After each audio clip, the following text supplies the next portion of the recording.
Las lagunas. A veces, ahito ya de compañía humana y cotilleo, y agotados ya todos mis amigos de la villa, echaba más al oeste de lo que tenía por costumbre, hacia partes del lugar todavía menos frecuentadas, a bosques frescos y prados nuevos, o iba a realizar mi cena de gallubas y bayas azules en la colina de Fairhaven, en tanto se ponía el sol, al tiempo que amontonaba una reserva para varios días. Los frutos no emiten su verdadera fragancia para quien los compra ni para quien los cultiva para el mercado. Solo hay un modo de percibirla, y pocos que lo practiquen. Si queréis conocer el aroma de las gallubas, preguntadle al campero o a la perdiz. Es un error vulgar el suponer que alguien pueda gustar realmente de unas bayas que nunca recogiera. La galluva no llega nunca a Boston, no se la ha visto por allá desde que dejó de crecer en sus 3 colinas. La parte esencial y ambrosíaca del fruto se pierde con la pelusilla que se cae con el roce en el carro del mercado, y aquel queda en mera vitualla. Mientras reine la justicia eterna, ninguna inocente galluva podrá ser alejada de sus campestres colinas. En ocasiones, después de dar fin a la escarda cotidiana, me reunía con algún camarada impaciente, que había estado pescando en la laguna desde primeras horas de la mañana, tan silencioso e inmóvil como un pato o una hoja flotante, y que después de haber practicado varias clases de filosofía, para cuando yo aparecía, había llegado a la conclusión de que él pertenecía a la antigua secta de los cenobitas. Había un anciano, excelente pescador y diestro en toda clase de trabajos con la madera, que gustaba de considerar mi cabaña una construcción hecha para conveniencia de los de su clase. En cuanto a mí, no dejaba de complacerme cuando se sentaba a mi puerta para ordenar sus sedales. De vez en cuando nos sentábamos junto a la orilla del lago, él a un extremo del bote y yo al otro. No intercambiábamos muchas palabras, pues él se había ido quedando sordo con los años, y el ocasional salmo que le daba por susurrar quedamente no armonizaba mal con mi filosofía. Nuestra relación fue, pues, de continua armonía y de recuerdo mucho más grato que si se hubiera apoyado en la conversación. Cuando, como solía ocurrir, no tenía yo con quién hablar, despertaba el eco dando con mi remo en un costado del bote y llenando así el bosque de ondas que formaban círculos cada vez más amplios, excitándolas como el guarda de un circo a sus animales salvajes, hasta hacer resonar a la espesura misma y a las colinas circundantes. En los atardeceres cálidos me sentaba a menudo en mi barca, tocando la flauta, y veía la perca, que al parecer había hechizado, rondando en torno mientras la luna recorría el fondo ondulado, sembrado de los desechos del bosque. En otros tiempos había venido de vez en cuando a esta laguna con un compañero, aventuradamente, en oscuras noches de verano, y después de haber hecho fuego junto a la orilla, pues pensábamos que atraía a los peces, pescábamos fanecas con un manojo de gusanos atravesados con un cordel. Acabada la faena, bien entrada ya la noche, arrojábamos los tizones al aire, a modo de cohetes, que al caer de nuevo sobre las aguas, morían con sonoro siseo, dejándolos de pronto en medio de una total oscuridad, a cuyo través y silbando una melodía emprendíamos el camino de regreso a los lugares habitados por los hombres. Pero ahora había establecido mi hogar junto a la orilla.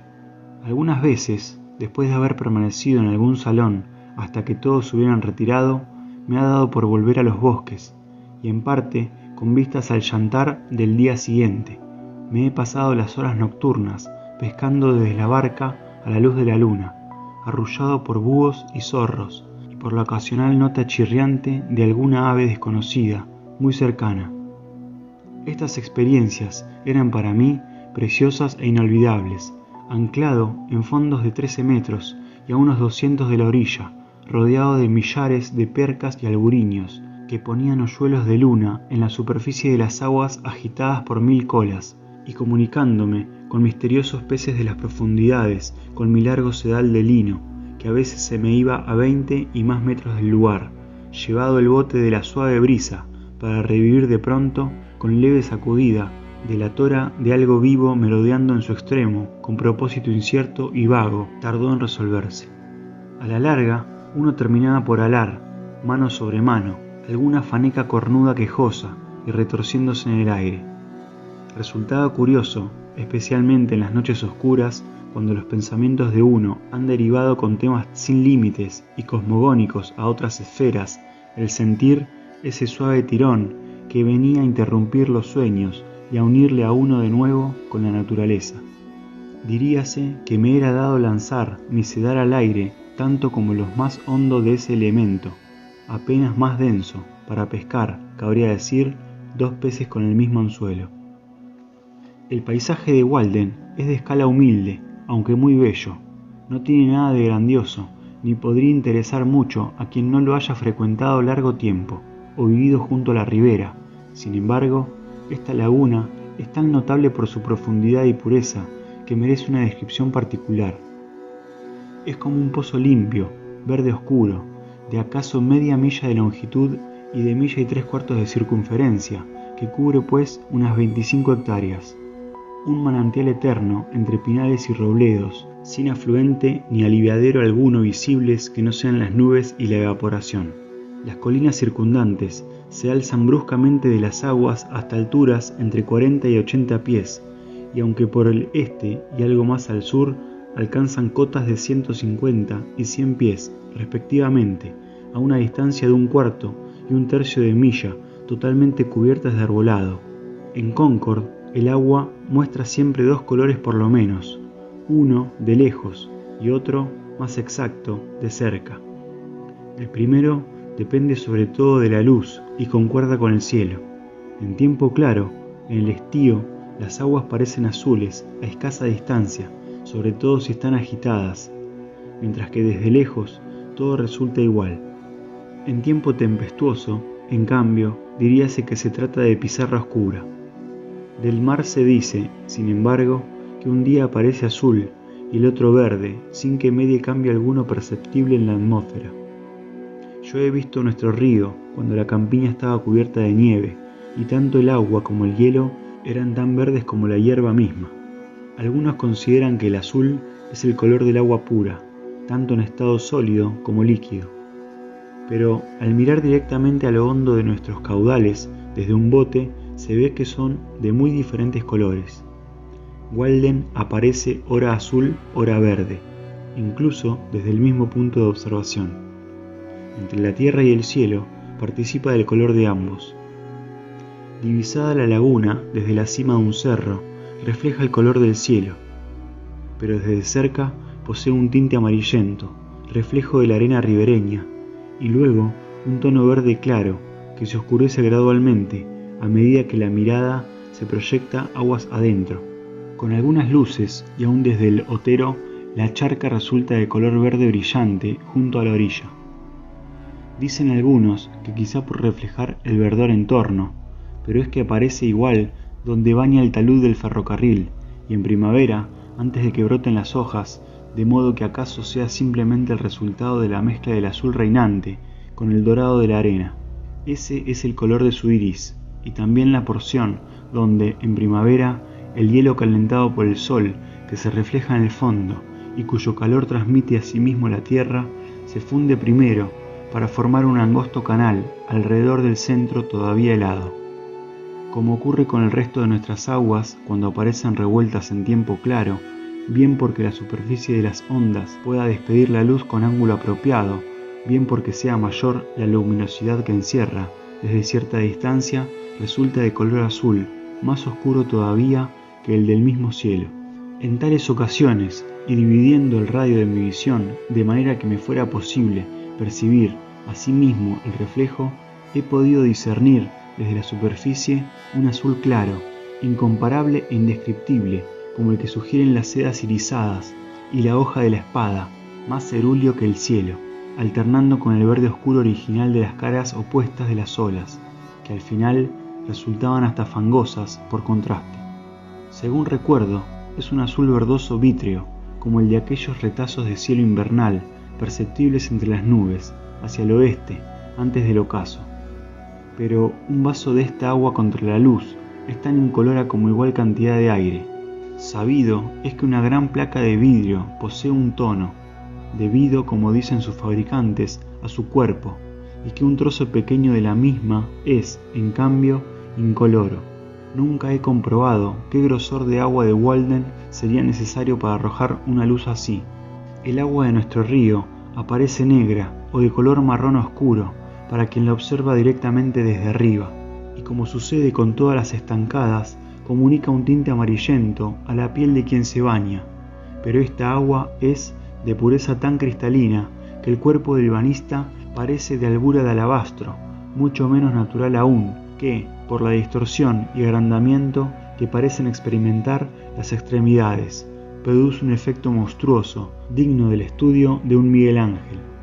El agua es tan transparente que es fácil discernir el fondo a la profundidad de 10 metros.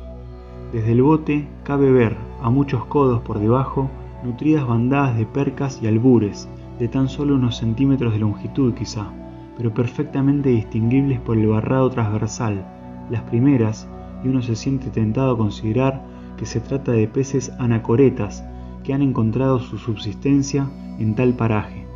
En una ocasión, en invierno, hace ya muchos años, después de haber estado practicando agujeros en el hielo en busca de lucios y de regreso ya a la orilla, arrojé mi hacha atrás sobre la superficie helada, pero como si un genio maligno hubiera dirigido mi tiro, después de deslizarse unas 4 o 5 perchas, fue a colarse por uno de los agujeros, de una profundidad de unos 8 metros y medio. Curioso, me eché cuán largo era sobre el hielo y miré por aquel brocal hasta que descubrí mi herramienta, reposando sobre el hierro, algo inclinada y con el mango oscilando suavemente con el pulso de las aguas. Podría haberse quedado allá de no haber intervenido en continuo vaivén hasta que la madera se pudriese con el tiempo y desapareciera. Después de haber hecho otro orificio directamente encima de ella con un picahielo que poseía y armado de un lazo corredizo que afirmé al extremo del más largo abedul que pude cortar en las cercanías, lasqué el cabo hasta cerrarlo en torno de la tuberosidad del mango. Así recuperé mi hacha. La orilla se compone de una franja de piedras blancas redondeadas que semejan adoquines, salvo en una o dos pequeñas caletas arenosas. Es tan escarpada que en muchos lugares basta un salto para dar ya con una profundidad que cubre con mucho la cabeza, y si no fuera por su notable transparencia, ese sería el último fondo perceptible, hasta dar con la vertiente opuesta del lecho. Algunos piensan que es insondable. Lo cierto es que no es fangoso en parte alguna, y el observador casual diría que carece en absoluto de vegetación, por lo que a plantas notables se refiere, con excepción de los pequeños prados a poco inundados, que en rigor no pertenecen a la laguna. Un escrutinio detenido no revela espadaña ni junco alguno, ni siquiera un lirio blanco o amarillo, sino tan solo unos pocos escudetes y algún que otro nenúfar o llantén acuático, todos los cuales, dicho sea de paso, podrían pasarle inadvertidos al banista. Y estas plantas son limpias y brillantes como el elemento que las alberga. Las piedras penetran en el agua una distancia de 1 o 2 perchas, y luego el fondo se hace pura arena, excepto en los puntos más profundos, en los que se acumula un sedimento constituido, probablemente, por las hojas podridas que el viento ha ido arrastrando en tantos otoños sucesivos. Además, una maleza verde sube con las anclas. Aún en medio del invierno tenemos otra laguna muy parecida a esta, White Pond, en 9 Acre Corner, a eso de unas 2 millas y media el oeste, pero, aunque conozco la mayoría de las charcas y lagos en 12 millas a la redonda, no he descubierto jamás una tercera así de pura y semejante a un pozo. Puede que hayan bebido de ella pueblos y más pueblos en sucesión, y que la hayan admirado, sondado y a la postre desaparecido, y sus aguas siguen tan verdes y cristalinas como siempre. No se trata en verdad de un manantial intermitente. Quizás aquella mañana en que Adán y Eva fueran expulsados del Edén, Walden Pond ya existiera, y se prodigara incluso en una dulce lluvia primaveral, acompañada de bruma y de brisas del sur, cubierta de miríadas de patos y gansos que no habían oído siquiera de la caída, y a los que todavía colmaba la pureza de estos lagos. Ya entonces había comenzado a crecer y a menguar, y había aclarado sus aguas, dándoles el matiz que ahora las engalana, u obtenido una patente divina como única laguna Walden del mundo, destiladora de los rocíos del hielo. ¿Quién sabe en cuántas literaturas de naciones olvidadas habrá sido esta la fuente de Castalia, o qué ninfas la habían presidido en su edad de oro?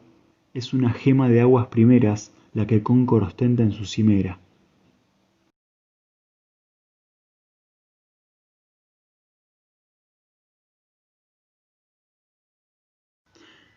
Es posible también que el primero en llegar a este paraje dejara alguna huella de su paso. Alrededor de la laguna descubrí con sorpresa, incluso donde un tupido bosque había sido talado junto a la misma ribera, una senda angosta que parecía un bancal tallado en la ladera abrupta, que subía y bajaba, se alejaba y aproximaba del borde de las aguas, y tan viejo probablemente como la misma raza del hombre asentado aquí, gastado por cazadores aborígenes y transitado, aún sin reparar en ello, por los actuales ocupantes de la tierra. Era claramente visible para quien se encontrara en medio de la laguna en invierno, justo después de una nevada ligera, cuando el sendero aparecía como una línea blanca y ondulada, no oscurecida por hierbas ni ramitas, y muy conspicuo en un cuarto de milla en algunos lugares, donde en verano es apenas distinguible desde muy cerca.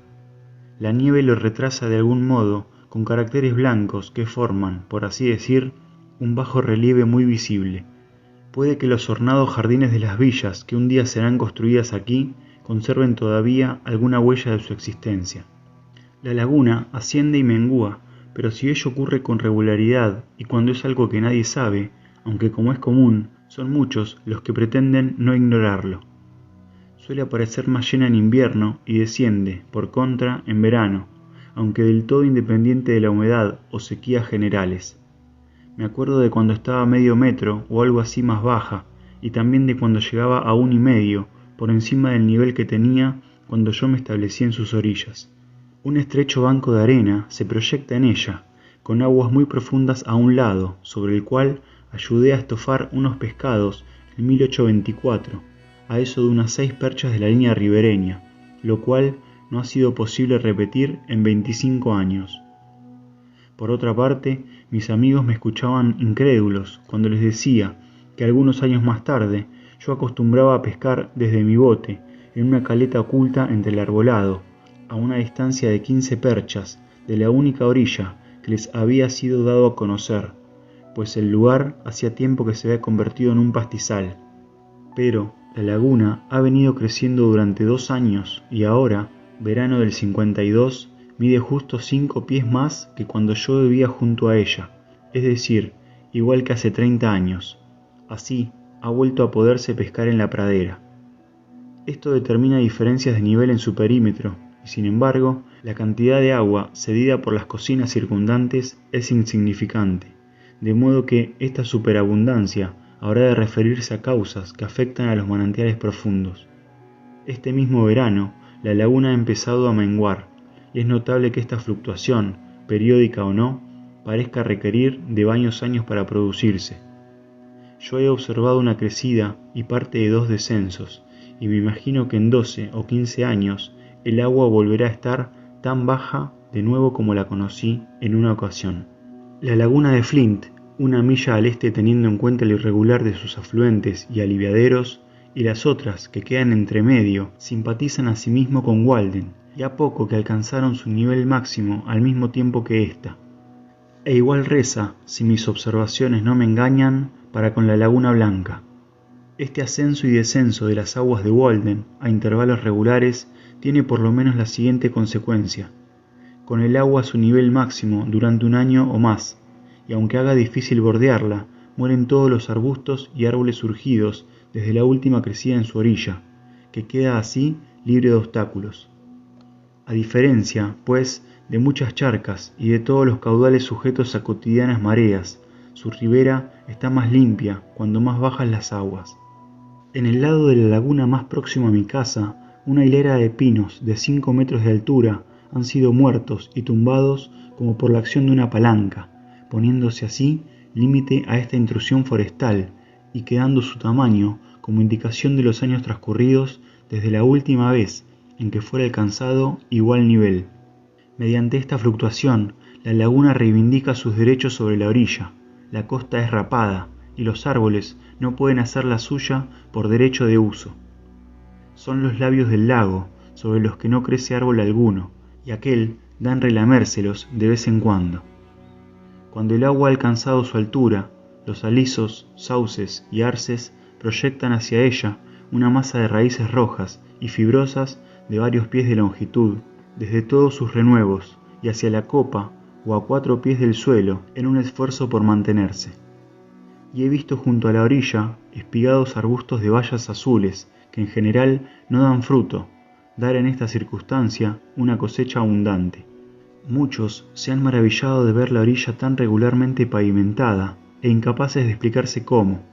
Mis convecinos, en cambio, conocían todos la tradición y los más ancianos me decían haberla oído en su juventud, que en otros tiempos los indios habían celebrado una fiesta allí, sobre una colina tan elevada como profunda es hoy día la laguna, y que fue tal la disipación que se permitieron, dice la historia, aunque de este vicio nunca fueron culpables los indios, que mientras así festejaban, la colina se tambaleó, hundiéndose de repente. Solo se salvó una vieja india llamada Walden, que dio su nombre a la laguna. Se supone que cuando se desmoronó el cerro, las piedras rodaron ladera abajo para formar la presente ribera. En cualquier caso, verdad es que aquí no había antes laguna alguna, y ahora la hay. Además, este relato indio no choca en modo alguno con el de aquel antiguo colono que he mencionado ya, quien se acuerda muy bien de cuando apareció por aquí por primera vez con su varita buscadora y vio elevarse una tenue emanación desde la hierba, mientras que la punta de aquella se dirigía resueltamente hacia abajo, por lo que decidió cavar ahí un pozo. En cuanto a las piedras, son muchos los que aún piensan que es difícil explicárselas por la acción de las olas contra los oteros circundantes, pero observo que las colinas en torno se hallan repletas de rocas semejantes, por lo que se han visto obligados a amontonarlas, formando muros a ambos lados de la vía férrea, donde ésta es casi tangente a la laguna. Además, las piedras abundan sobre todo donde la costa es más abrupta. Así pues, lamentablemente, ya no hay misterio para mí, y se me desvela el empedrador. Si el nombre no fue derivado de algún topónimo inglés, como Saffron Walden, por ejemplo, cabría suponerlo originalmente Walden in Pond. La laguna era mi pozo ya perforado. Durante 4 meses al año, su agua es tan fría como pura en todo tiempo. Opino que entonces es tan buena como cualquiera de la villa, si no la mejor. En invierno, el agua que queda expuesta a la intemperie está siempre más fría que la de los manantiales y pozos que quedan resguardados de aquella.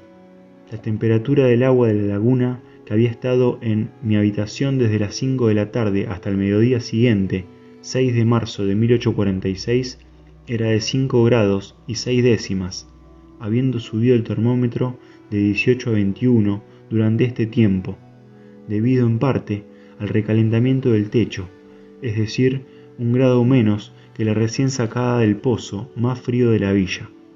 El mismo día, la temperatura de Boiling Spring, fuente hirviente, fue de 7 grados y 2 décimas, la más caliente del lugar, aunque en verano sea la más fría de las que conozco, cuando no hay agua estancada ni superficial que se mezcle con ella. Además, y a causa de su profundidad, Walden nunca llega a ponerse tan caliente en verano como otras aguas expuestas a la radiación del sol. En días calurosos, yo solía dejar un balde lleno en mi sótano, donde se enfriaba durante la noche, para seguir luego fresca todo el día. Otras veces recurría a una fuente cercana. A la semana de extraída era tan buena como el primer día, y no tenía sabor metálico alguno a bomba. Quien quiera que acampe en verano durante una semana a la orilla de una laguna, solo necesita sumergir un balde de agua a unos palmos de profundidad, a la sombra, para no tener que depender del lujo del hielo. En Walden se han pescado lucios o sollos de hasta 7 libras uno, para no hablar de aquel que arrastró anzuelo, carrete y sedal con la velocidad del rayo, y que el pescador estimara sin exagerar como de 8 libras, porque no llegó a verlo siquiera.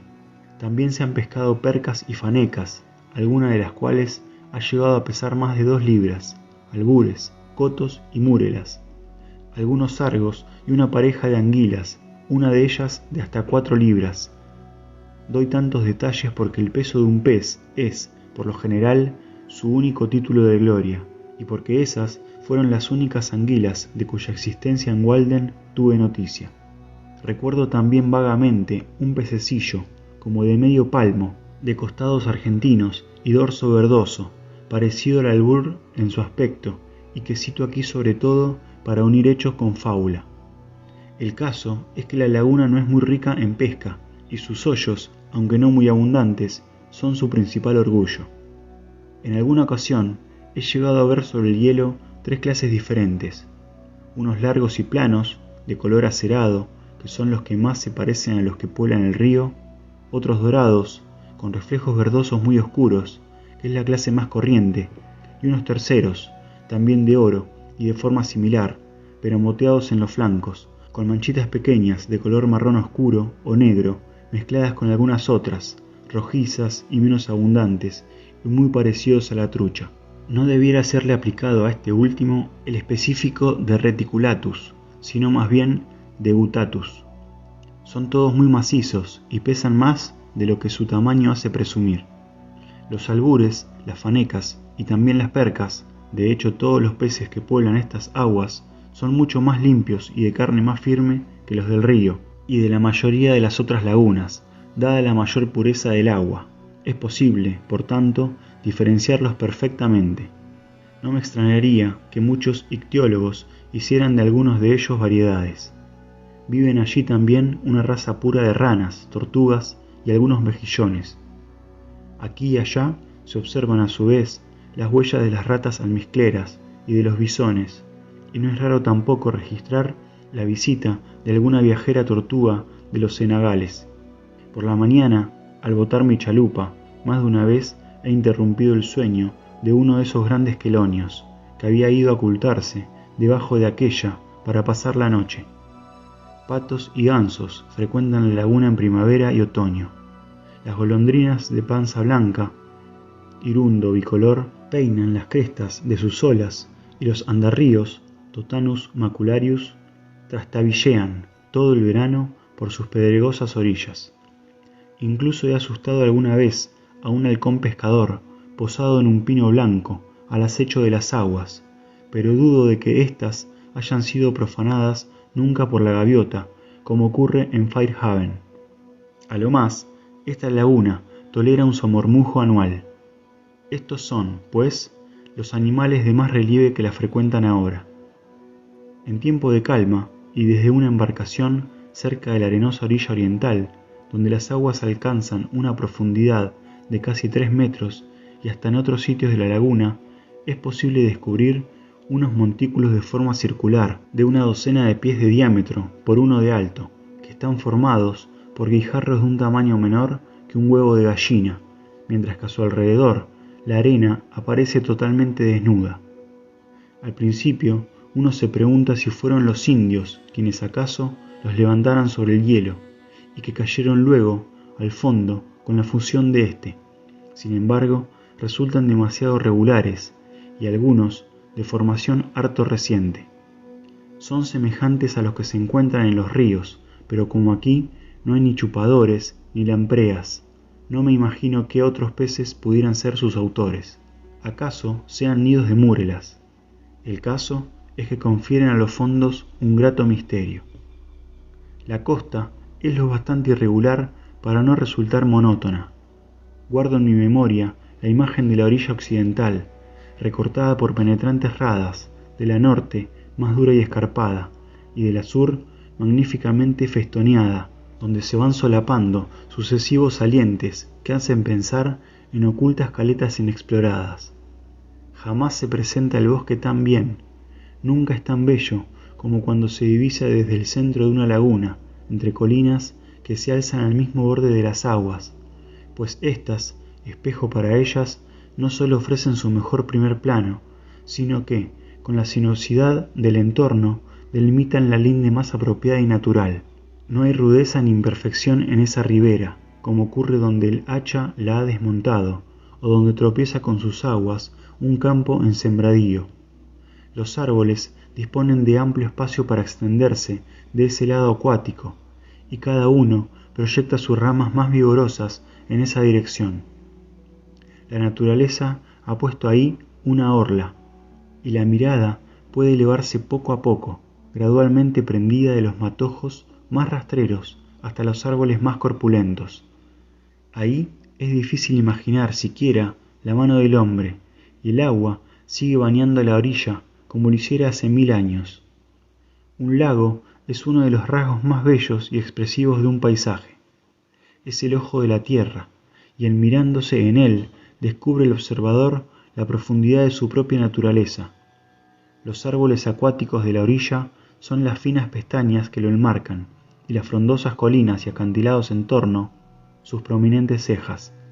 De pie sobre la playa, de fina arena, en el extremo oriental de la laguna, en una tranquila tarde de septiembre, cuando una ligera bruma difumina la orilla opuesta, he comprendido en dónde proviene la expresión de lago como un espejo. Si uno invierte la cabeza mirando por entre sus piernas, diríase que se trata de un hilo de gasa finísima, extendido a través del valle, refulgente sobre los pinares lejanos, a modo de separación entre dos estratos de la atmósfera. Hasta cabría imaginar que se puede caminar sobre él hasta los cerros de enfrente, y que las golondrinas que lo rozan en vuelo van a tomarlo como percha. A decir verdad, éstas se lanzan a veces por debajo de esta línea como por error, y ni aun así se desengañan. Si uno mira sobre la laguna hacia poniente, hace falta recurrir a ambas manos para protegerse los ojos de la luz del sol, la directa y la reflejada, de igual fulgor, y si por entre las manos examina uno críticamente la superficie, ésta aparece tan lisa como un espejo, lago donde los insectos patinadores, dispersos a distancia igual por toda su extensión, producen en ésta, con sus movimientos al sol, el centelleo más admirable que pudiéramos imaginar, o cuando un pato viene a pavonearse quizás ahí, o como ya he dicho, si la golondrina vuela tan bajo que roza las ondas. Puede que un pez dibuje en el aire lejano un arco de 5 o 6 palmos, asentado en 2 centellos brillantes, donde se iniciara y muere. También que sea el arco entero el que brilla, o un espino a la deriva, cuya presencia delatan los peces que cargan contra él y marcan su muelle vagar con burbujas y hoyuelos. Diríase cristal fundido, ya frío, pero sin endurecer aún, cuyas hermosas y puras manchas recalcan la belleza de su estructura, como las imperfecciones, la de la obra fina. A menudo es posible descubrir un agua más oscura y lisa, como separada del resto por la invisible tela de una araña, percha de ninfas acuáticas que han ido a reposar en ella. Desde lo alto de la colina puede verse saltar siempre algún pez, sea donde sea, pues no hay lucio ni albur alguno que pueda capturar un insecto sobre esa lisa superficie sin trastornar claramente el equilibrio del conjunto. Asombra ver con qué expresividad es anunciado ese hecho tan simple, cómo se denuncia esa matanza. Desde mi distante observatorio distingo las ondas concéntricas cuando han alcanzado ya un diámetro de unas 6 perchas.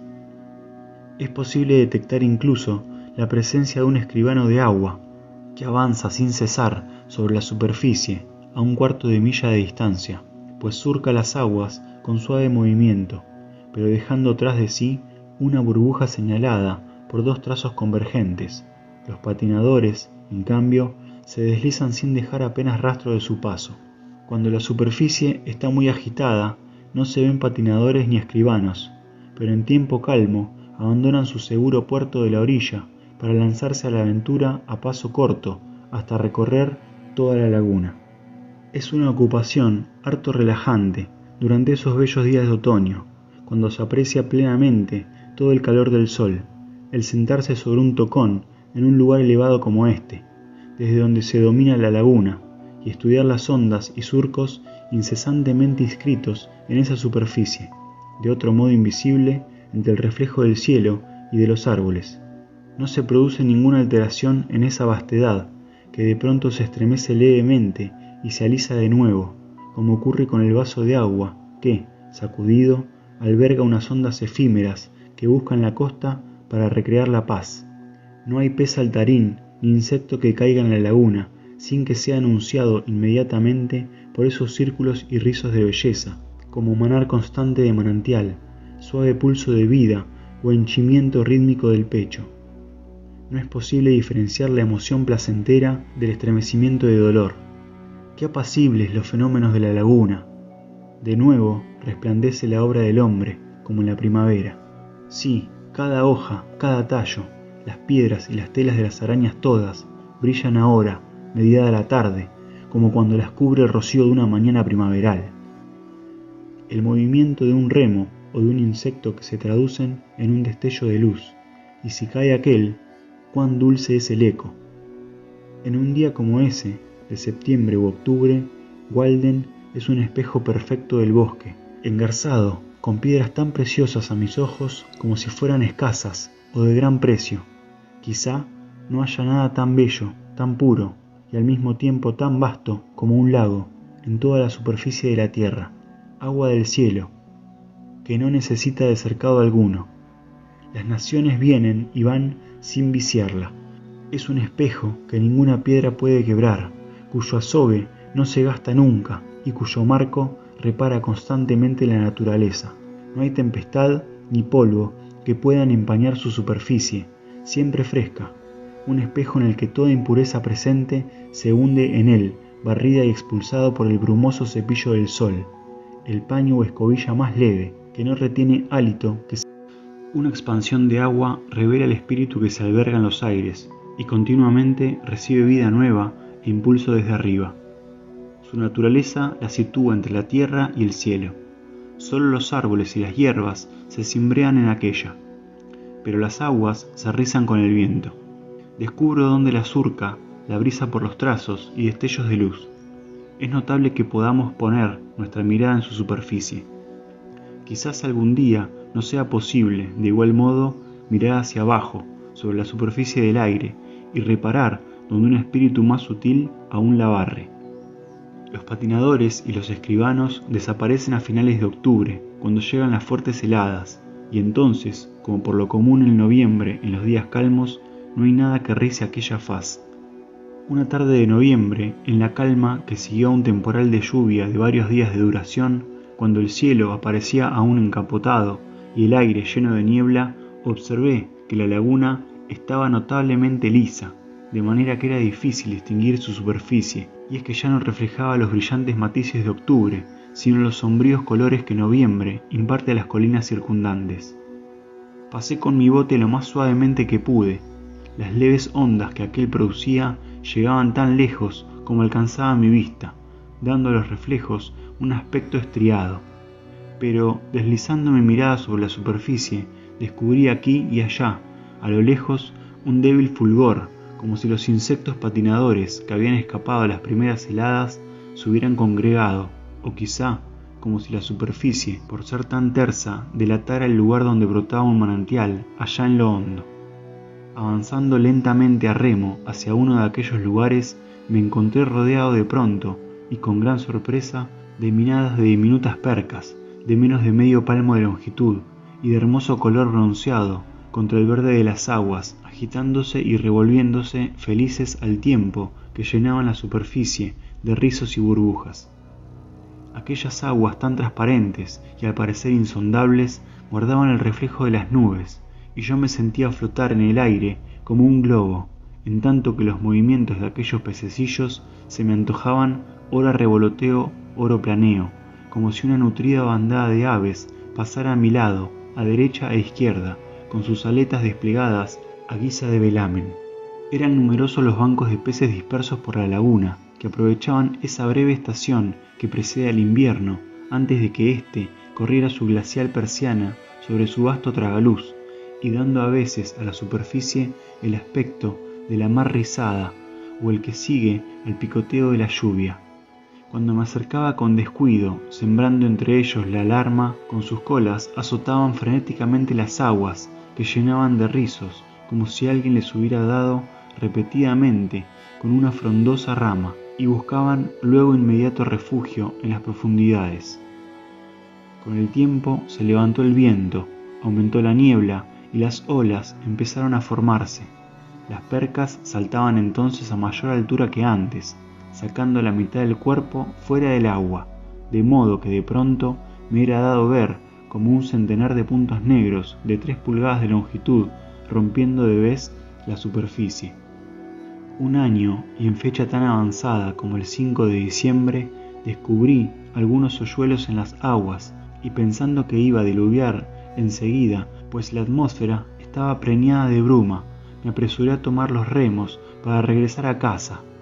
La lluvia parecía arreciar por momentos, aunque yo no la sentía en mis mejillas, y me preparé para la mayor caladura.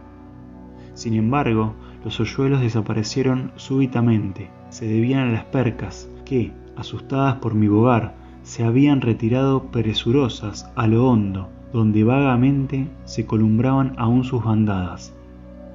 Mi tarde, pues, fue seca a pesar de todo.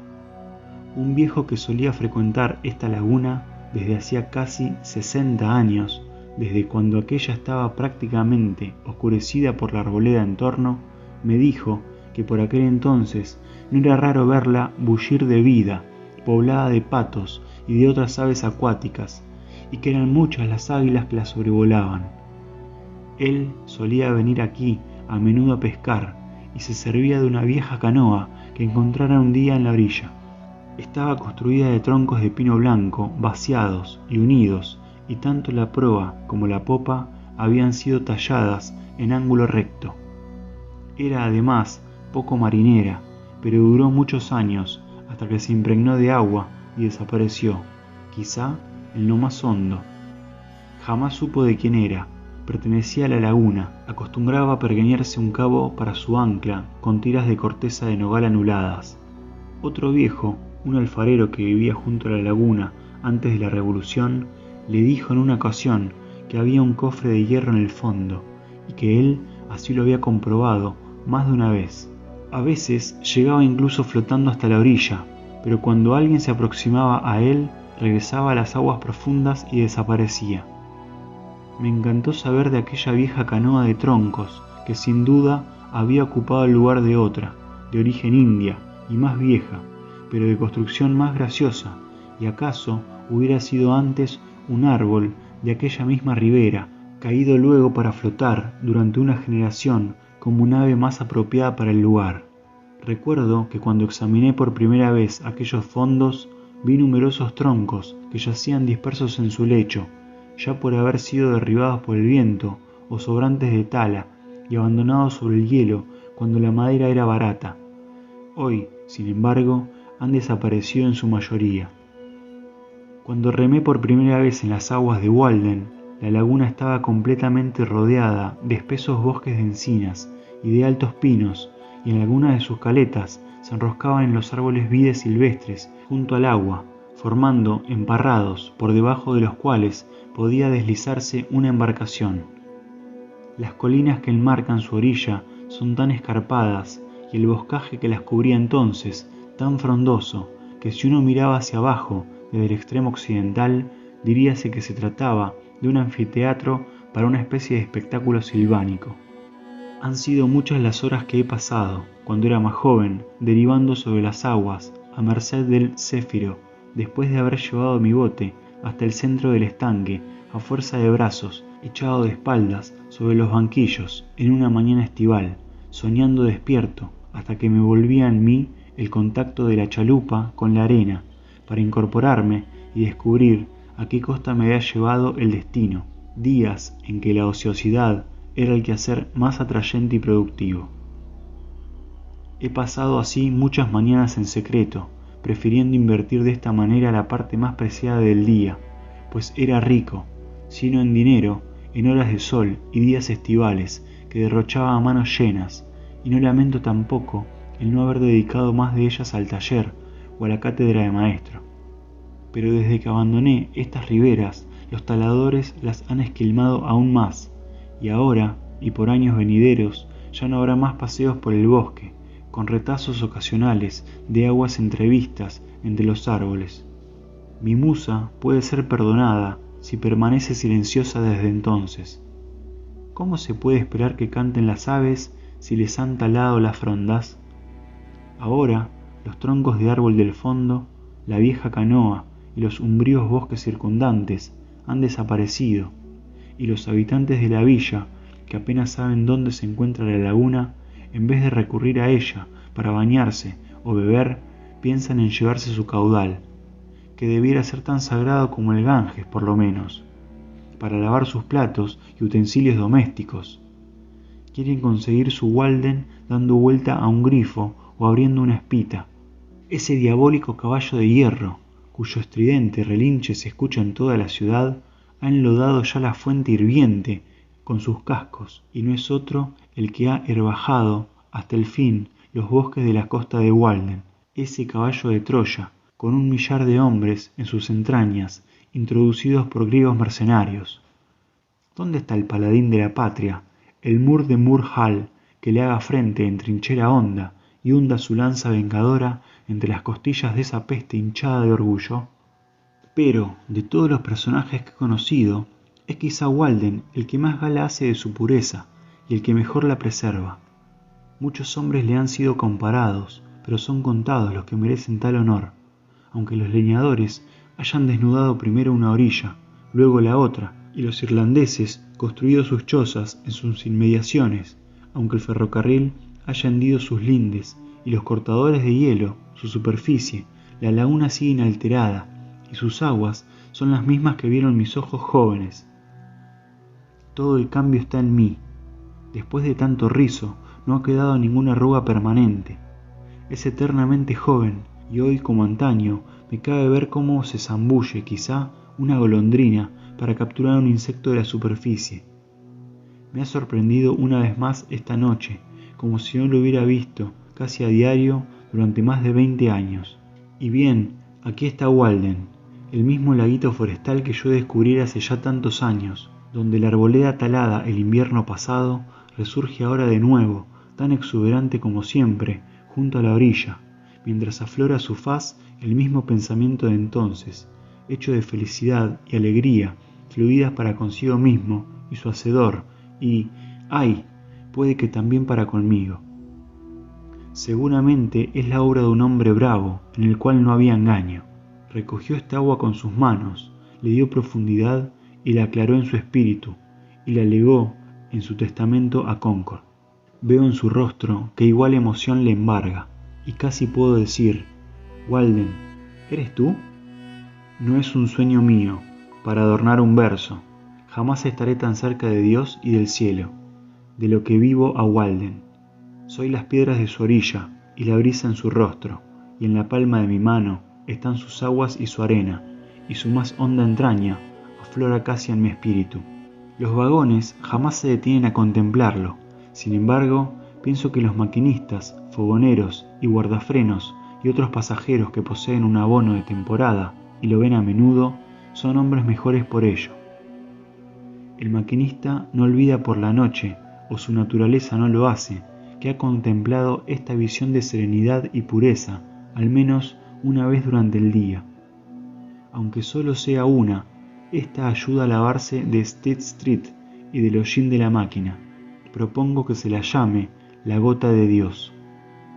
He dicho que Walden carecía de afluente o aliviadero visibles, pero está distante e indirectamente relacionado de una parte con la laguna de Flint, algo más elevada por una cadena de pequeñas charcas en sucesión, y de la otra, más directa y manifiestamente, con el río Concord, que queda más abajo por otra cadena de estanques similar, a través de la cual puede que en otros tiempos geológicos haya fluido aquel, y puede fluir de nuevo mediante una pequeña canalización, que Dios no permita, pues si es por vivir así de reservada y austeramente durante tanto tiempo, cual anacoreta en el bosque, como ha adquirido esa maravillosa pureza, ¿quién no lamentaría que las aguas de Flint, impuras en comparación, se mezclaran con aquellas, o que Walden mismo fuera a perder su dulzura en las ondas del océano? La laguna de Flint, o Arenosa, en Lincoln, nuestro mayor lago, nuestro mar interior, se halla situada a 1 milla aproximadamente al este de Walden. Es de sobras mucho mayor, con sus casi 80 hectáreas, como dicen, y más abundante en peces, pero es poco honda relativamente y no particularmente limpia. A mí me gustaba llegarme a ella con frecuencia a través del bosque. Valía la pena, aunque solo fuere para sentir el viento en el rostro y para percibir el incesante rodar de las olas, evocación de vida marinera. Solía dirigirme allá en busca de castañas en los días ventosos del otoño, cuando el fruto se desplomaba sobre las aguas que me empujaban luego hasta mis pies. Y un día, mientras me abría paso entre los juncales de la costa, con el rostro azotado por la fresca espuma de las olas desmochadas, tropecé con los consumidos restos de un bote, idos ya a los costados, y apenas algo más que la huella de su fondo aplanado impresa entre las juncias. Sin embargo, su forma parecía claramente definida, como si se tratara de una gran hoja caída, con sus venas y nervadura. Eran unos restos tan impresionantes como cupiera imaginar en cualquier costa, y no era menos elocuente su moraleja. Hoy no queda sino humus vegetal que se confunde con la orilla misma, acrecida por juncias y espadañas. Allí admiraba yo los trazos dibujados por las olas en el fondo arenoso del confín septentrional del estanque, firmes y duros bajo el pie desnudo por la presión del agua, y los juncos en fila india formando líneas ondulantes imitando a las olas, hilera tras hileras, como si hubiesen sido aquellas las que los plantaran. También he encontrado allí curiosas pelotas de hierba o raicillas, al parecer acaso de pipwort, de hasta medio palmo de diámetro y perfectamente esféricas. Esas rodaban de aquí a allá, sobre el fondo arenoso, por acción de las aguas, y no era raro que, a la postre, fueran arrojadas a la orilla. A veces son de hierba compacta, otras encierran algún granito de arena. Uno diría que se forman por el vaivén de las olas, como los guijarros arromados. Sin embargo, las más pequeñas tienen igual composición, apenas si miden lo que una uña, y se producen solo en determinada época del año. Además, sospecho que el oleaje más bien desgastaría que conformaría un material tan consistente. Secas conservan su forma durante largo tiempo. La laguna de Flint, así es de pobre nuestra toponimia. ¿Con qué derecho le dio su nombre ese granjero estúpido y vil que sin compasión dejó desnudas sus orillas después de haber llevado hasta los mismos límites de sus aguas celestiales las lindes de su propiedad? Algún avaro que más gustaba de la reluciente faz de $1 o de un centavo nuevo que reflejaran su propio rostro descarado, que hasta a los patos silvestres que allí formaban sus colonias miraba como intrusos. Alguien de dedos transformados en garras retorcidas y coriáceas del inveterado hábito de asir como las arpías. No, ese no es un hombre para mí. No voy allá para ver u oír a quien jamás lo vio ni se bañó en ella, ni la amó nunca, ni la ha protegido o hablado en su favor, ni siquiera ha dado gracias a Dios por haberla creado. Mejor es dejar que se llame por los peces que la pueblan, por las aves acuáticas o cuadrúpedos silvestres que la frecuentan, por las flores que engalanan sus orillas, o por algún hombre o niños salvajes, el hilo de cuya historia se entrelace con la de ella. Que no responda a quien no tienen sobre ella más derecho que por título que le otorgara un vecino o una legislatura de mentalidad semejante. A él, que tan solo pensó en su valor monetario, y cuya presencia acaso haya sido maldita para todas las riberas, un hombre que esquilmó las tierras que la rodeaban, y que de buena gana hubiere hecho otro tanto con sus aguas, que lamentaba únicamente que no se tratara de una pradera de heno inglés o de arándanos, pues nada había en ella que la redimiera, pensaba, y que la hubiera drenado y vendido por el barro de su lecho. Las aguas no movían su molino, y él no consideraba que fuera privilegio alguno el poder contemplarla. No me merecen respeto sus trabajos ni su granja, en la que todo tiene un precio. Llevaría el paisaje y a su Dios incluso al mercado si pudiera obtener algo por ellos, que acude a la lonja por su Dios, que no es sino eso, en cuya alquería nada crece libremente, cuyos campos no producen cosecha, ni flores los prados, ni frutos los árboles, sino dólares, que no aprecia la belleza de lo que recolecta, lo cual no ha madurado hasta que no ha sido transformado en dinero. Dadme la pobreza que goza de la verdadera fortuna. Los granjeros son para mí respetables e interesantes en la medida en que son pobres, agricultores pobres, una granja modelo, donde la casa se eleva como un hongo en un montón de fiemo, con dependencias para los hombres, los caballos, los bueyes y los cerdos, limpias unas, llenas de mugre otras, todas en sucesión, abastecidas de hombres, una gran mancha de grasa que hiede a estiércol y a suero de manteca, el magnífico estado de cultivo, abonado con corazones y cerebros humanos, como si uno fuera a cultivar sus patatas en el camposanto. Así es una granja modelo. No, no, si los rasgos más bellos del paisaje han de honrar a los hombres con su nombre, que sea solo a los más nobles y dignos. Que nuestros lagos reciban nombres tan puros, por lo menos, como el mar de Ícaro, donde la brava gesta hace resonar aún las orillas. Ghost Pond, de pequeñas dimensiones, está en mi camino a la de Flint. Fairhaven, un remanso del río Concord, de una treintena de hectáreas, según se dice, se encuentra a una milla del sureste, y White Pond, con una superficie de unas 16 hectáreas, aparece a eso de 1,5 millas más allá de la segunda de las citadas. Este es mi país de los lagos, con el río Concord constituyen mis privilegios de agua, y noche y día, año tras año, muelen el grano que les llevo.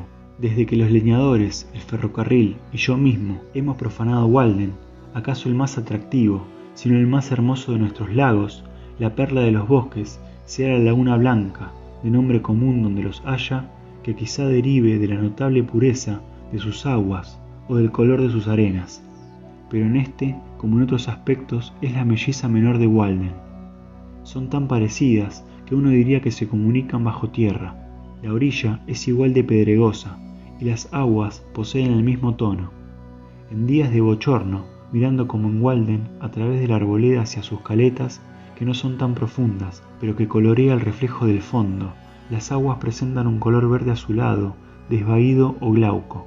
Hace muchos años acostumbraba yo a ir allá a recoger carretadas de arena para hacer papel de lija, y jamás, desde entonces, he dejado de visitarla con cierta asiduidad. Uno que la frecuenta propuso que la llamáramos Laguna Viridea, pero, por lo que sigue, también podríamos decirla Laguna del Pino Amarillo, pues hace unos 15 años se podía ver la cima de un pino tea, de la variedad aquí llamada amarilla, aunque no se trata de una especie distinta, proyectándose sobre la superficie, donde las aguas son harto profundas, a muchas perchas de la orilla.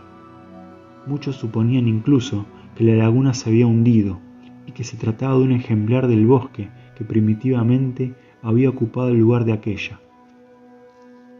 Yo he encontrado referencia del hecho datada de 1792 en una descripción topográfica de la ciudad de Concord, cuyo autor fue uno de los hijos de la villa, obra que se guarda en la colección de la Sociedad Histórica de Massachusetts. Después de tratar de Walden y de la Laguna Blanca, el autor dice: en medio de la última puede verse, cuando el caudal es muy escaso, un árbol que diríase crecido en el mismo lugar que ocupa, aunque las raíces se encuentran a 20 metros por debajo de la superficie de las aguas. En la parte superior aparece tronchado, y aún así mide unos 2 palmos de diámetro. En la primavera del 49 hablé con el hombre que más cerca vivía de la laguna, en Sudbury, quien me dijo haber sido él quien extrajera ese árbol unos 10 o 15 años antes, y que según recordaba, aquel se hallaba a 10 o 15 perchas de la orilla, donde las aguas alcanzaban 10 o 12 metros de profundidad. Fue en invierno, él había estado cortando hielo toda la mañana, y decidió que con la ayuda de algunos vecinos, por la tarde extraería aquel viejo pino amarillo. Así practicó con la sierra un canal en el hielo, en dirección a la costa, y después de haberle uncido una yunta de bueyes, tiró de él hasta depositarlo sobre la superficie helada. Sin embargo, mucho antes de dar fin a la tarea, observó que el gran ejemplar estaba al revés, con las ramas hacia abajo y su extremo más fino, firmemente anclado en la arena. Medía más de 1 palmo en el tronco, y él había esperado hacerse con una buena provisión de leña, pero resultó tan podrido que apenas si servía para quemar. Conservaba todavía algunos pedazos de entonces en su leñera, en los que cabía apreciar las marcas dejadas por el hacha y los picotazos de algún pájaro carpintero. Pensó que podía tratarse de un árbol muerto, que arrastrado hasta la costa, el viento había impulsado por último al seno de las aguas. Luego, la copa se había empapado completamente, mientras que el pie quedaba relativamente seco y por tanto más ligero. El árbol había derivado sin rumbo y por fin se había hundido dando un vuelco. El padre de este hombre, a la sazón de 80 años, no podía recordar tiempo alguno sin la presencia de aquel despojo, y hoy es posible columbrar los restos de algunos troncos bastante grandes en el fondo, que, debido a las ondas que rizan la superficie, diríanse enormes serpientes de agua. Rara vez ha sido profanada esta laguna por un bote, pues poco es lo que en ella puede tentar al pescador. En lugar del uno blanco que reclama fango o de la espadaña común, aquí y allá crece dispersa en las aguas puras la espadaña azul, iris versicolor, alzándose desde el pedregoso lecho que bordea la orilla, donde recibe la visita de los colibríes y picaflores en junio. El color de esas hojas azuladas y de sus flores, y especialmente sus reflejos, crean una singular armonía con las aguas verdes. Las lagunas Blanca y Walden son grandes cristales en la faz de la tierra, fuentes de luz. Si estuvieran permanentemente heladas y fueran lo suficiente pequeñas para hacerse con ellas, quizás fueran tomadas por esclavos para adornar testas cesarianas, como si de piedras preciosas se tratara. Pero siendo líquidas y vastas y legado nuestro y de nuestros sucesores para la eternidad, las despreciamos y corremos tras el Koinor. Son demasiado puras para tener cotización en el mercado. No hay en ellas pasta alguna, cuanto más bellas que nuestra vida y más transparentes que nuestro carácter. Jamás aprendimos de ellas bajeza alguna, cuanto más puras que la charca frente a la puerta del campesino, donde nadan sus patos. Aquí acuden los patos salvajes. La naturaleza carece de habitante humano que la aprecie. Las aves, con sus cantos y plumaje, armonizan con las flores. Pero qué joven, qué muchacha se identifica con la belleza salvaje y exuberante de la naturaleza. Esta florece mejor en solitario, lejos de las ciudades donde aquellos residen, y habláis del cielo, vosotros que deshonráis la tierra.